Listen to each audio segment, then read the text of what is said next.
చందమామ కథ. తెలివి తక్కువ దద్దమ్మ. సింగారపురంలో సుక్కు రుక్కు అని ఇద్దరు దొంగలు ఉండేవాళ్ళు. సుక్కు చాలా తెలివైనవాడు. వాడు తనకు చేతనైన విద్యలన్నీ రుక్కుకు నేర్పాడు. రుక్కు విద్యలైతే నేర్చాడు గాని వాటిని సమయం తెలిసి ప్రయోగించే నేర్పు లేదు. అందుకని సుక్కు వాడితో, అబ్బాయ్, నీ అంతట నీవు స్వతంత్రించి ఏ పని చేయబోకు. నేనేం చేస్తానో కనిపెట్టి చూస్తూ ఉండు, అలానే నువ్వు చేస్తూ ఉండు అని చెప్పాడు. సరేనని ఒప్పుకున్నాడు రుక్కు.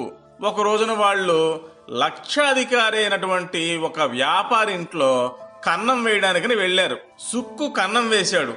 వాడు రుక్కు కలిసి చడీ చప్పుడు కాకుండా లోపలికి దూరారు. మెల్లగా ధనాగారంలోకి ప్రవేశించారు.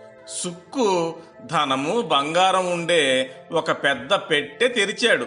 ధనం కాజేస్తూ ఉండగా పొరపాటు నా చెయ్యి తగిలి పెట్టె మూత దభీమని పడి చప్పుడైంది.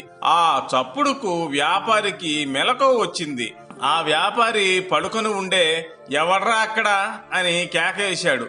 ఆ వెంటనే సుక్కు మ్యావ్ మ్యావ్ అని కూత వేశాడు.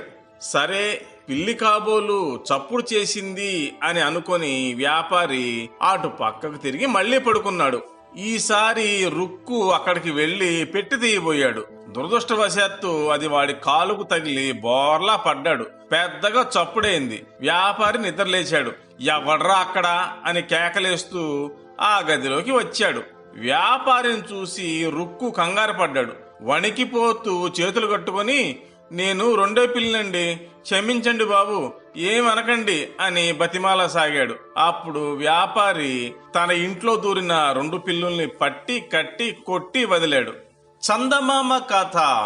ఆడపడుచు వాట. కాపవరంలో కామయ్య అనే ఒక అతను ఉండేవాడు. అతనికి ధనాలు అనే భార్య ఉండేది. కామయ్య వయసు పైబడ్డం చేత తన వ్యాపారమంతా ఇద్దరు కొడుకులకు అప్పగించి భార్యతో, నువ్వు కూడా ఇంటి పెత్తనం కోడల మీద పెట్టేసి నాతో రా, రోజు సాయంత్రం వెళ్లి పురాణం వినివద్దాం అన్నాడు. అలాగే నడవండి, పురాణమే కదా, డబ్బిచ్చి వినేది గనకనా రాను అనడానికి అని అంటూ రోజు భర్తతో ఆలయానికి వెళ్లి సూర్యశాస్త్రులు గారి పురాణం విని వస్తూ ఉండేది. పురాణం ఆరంభించి పూర్తయ్యే వరకు కామయ్య ఎంతో శ్రద్ధగా వింటూ ఉండేవాడు. ధనాలు కూడా వింటూ ఉండేది గాని ఆవిడకు ఒక్కొక్కప్పుడు విసుగేసుకొచ్చి పోదామా అనిపించేది. కాని పూర్తయ్యే వరకు ఉంటే ప్రసాదం ముడుతుంది గనక అది పోనివ్వడం ఏమిటని చెప్పి చివరిదాకా ఓపిగ్గా కూర్చునేది. ప్రసాదం కింద ముట్టిన వడపప్పో పంపర పనసతోనో అరటిపండు ముక్కలో భద్రంగా పట్టుకెళ్లి తన కూతురు కాసలమ్మ చేతిలో పడవేసేది. ఎప్పుడు కూతురు చేతిలోనే పడేసేది గాని ఇద్దరి కోడలను పిలిచి ఇదిగోనర్రా అని ఒక్కనాడు కూడా ఆ ప్రసాదం ఇచ్చేది కాదు. ఆఖరికి ఒకనాడు కామయ్యే కలగజేసుకుని, ఎప్పుడు కోడళ్ళ చేతుల్లో విదల్చమేంటి, అంత పక్షపాతం ఏమిటి అనుకోరా వాళ్ళు, కోడళ్ళని కూడా కూతుళ్లతో సమానంగా చూసుకోవాలి కదా అన్నాడు. భర్త అలా అనేసరికి తన సంగతి మగవాళ్లకు కూడా తెలిసిపోయిందే అని కోడళ్ళని సరిగా చూడడం లేదని తెలిస్తే కొడుకులకు తన మీద గౌరవం తగ్గిపోతుందని అనిపించి ఇక పెట్టుపోతల్లో జాగ్రత్తగా ఉండాలి అని నిశ్చయించుకుంది. ఆవిడ ఆ నిశ్చయానికి వచ్చిన మర్నాడు పురాణంలో సూర్యశాస్త్రులు గారు శ్రీరామచంద్రుల వారి జన్మం గురించి ఇలా చెప్పారు. పుత్రుల కోసం దశరథుడు పుత్రకామేష్టి యాగం చెయ్యగా హోమగుండంలోంచి అగ్నిహోత్రుడు వచ్చి, రాజా, ఈ పాయసాన్ని నీ భార్యలకి ఇయ్యి, వారు గర్భవతులై పుత్రులకు అంటారు అని చెప్పి ఒక పాత్రను దశరథుడికిచ్చి అంతర్ధానమయ్యాడు. రాజు ఆ పాయసాన్ని 2 భాగాలు చేసి సగం కౌసల్యాదేవికిచ్చి సగం కైకేయికిచ్చి ఊరుకున్నాడు. సుమిత్రకేమీ ఇవ్వలేదు. అయితే కౌసల్య తన భాగంలో సగం తీసి సుమిత్రకిచ్చింది. కైకేయి కూడా అలాగే చేసింది. ఈ విధంగా ఆమెకే ఎక్కువ ముట్టింది. ఆఖరికి సుమిత్రకు 2 వాటాలు ముట్టడం చేత 2 కొడుకులు పుట్టారు. కౌసల్యకి కైకకి ఒక్కొక్కరే పుట్టారు అని చెప్పారు. ఈ కథ విన్న ధనాలకి విశేషం ఒకటి తోచింది. దశరథుడికి సుమిత్ర పైన ఎక్కువ ఇష్టం గనుక అటు పట్టమహిషి అయిన కౌసల్యపైన, ఇటు ముద్దుల రాణి అయిన కైకేయి పైన ప్రేమ నటించి చివరికి సుమిత్రకు 2 వాటాలు వచ్చేటట్టు పన్నాగా మన్నాడు. గడుసుతనం అంటే అలా ఉండాలి.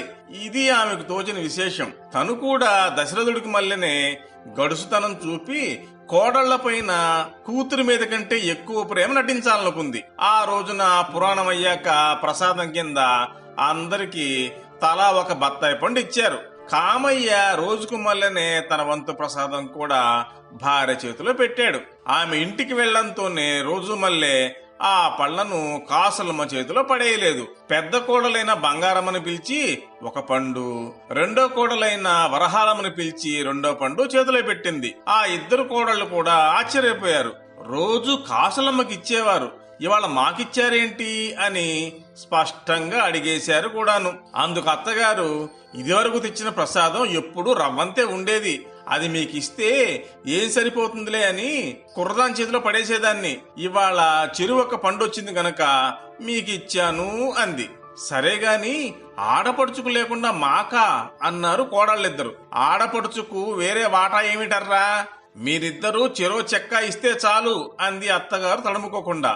అవునత్త, ఆ మాత్రం తోచిందే కాదు మాకు అంటూ బంగారమ్మ వరహాలమ్మ ఆ పండులో చెరో చెక్క తీసి కాసులమ్మకి ఇచ్చారు. ధనాలు కోడళ్ల చేతిలో తలా 1 పండు పెడుతూ ఉండగా చూసిన కామయ్య, అతని 2 కొడుకులు కూడా ఆమె ఉదార బుద్ధికి సంతోషించి చక్కా పోయారే గాని తర్వాత ఏం జరిగింది వాళ్ళకి తెలియనే తెలియదు. ధనాల మటుకు తన పన్నాగం సరిగా పారినందుకు తనను తానే మెచ్చుకుంది. పురాణం వినడం వల్లనే కదా నాకు ఈ ఉపాయం తోచింది. పెద్దలు ఊరికే చెప్పారా పురాణాలు వినమని, ఇలాంటి లాభం కలుగుతుందనే వినమన్నారు అనుకొని సంతోషించింది.